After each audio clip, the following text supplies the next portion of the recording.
बब्बाल रमाइलो guys oh my God होइन यस्तो एक्साइटेड यस्तो खुसी भएको छौँ हामी होइन हरेक कुरालाई बिर्से अब हामीलाई केही पनि थाहा छैन क्या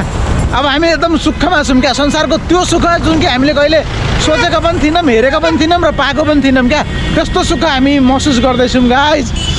श्रीरामको जन्मभूमिमा हामीले पाइला राखिसकेको छौँ गाइज अब हामी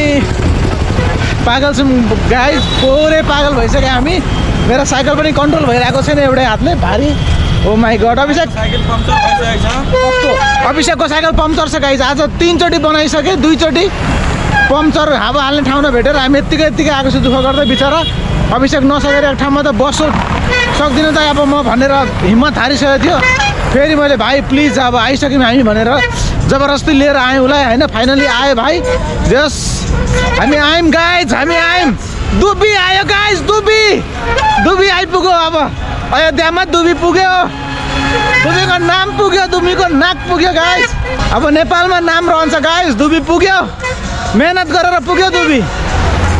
ओ माई गड मेरो कन्ट्रोलै हुँदैन यार भाइ के भन्देऊ तिमी यार प्लिज केही भन्देऊ यार गाइज यो मोमेन्ट जुन छ हामी कहिल्यै बिर्सिँदैन सो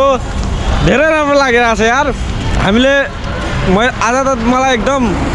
एकदम मलाई टेन्सन भयो क्या मलाई बाटोमा म त पुरै थाकिसकेको थिएँ होइन मलाई जे होस् मेरो साइकलको हावा पुरै गइसकेको थियो होइन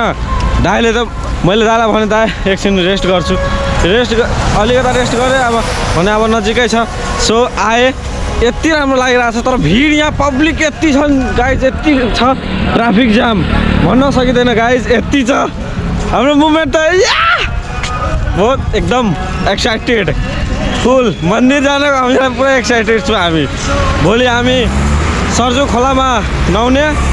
अनि हनुमानगढी मन्दिर जाने अनि त्यसपछि हामी मन्दिर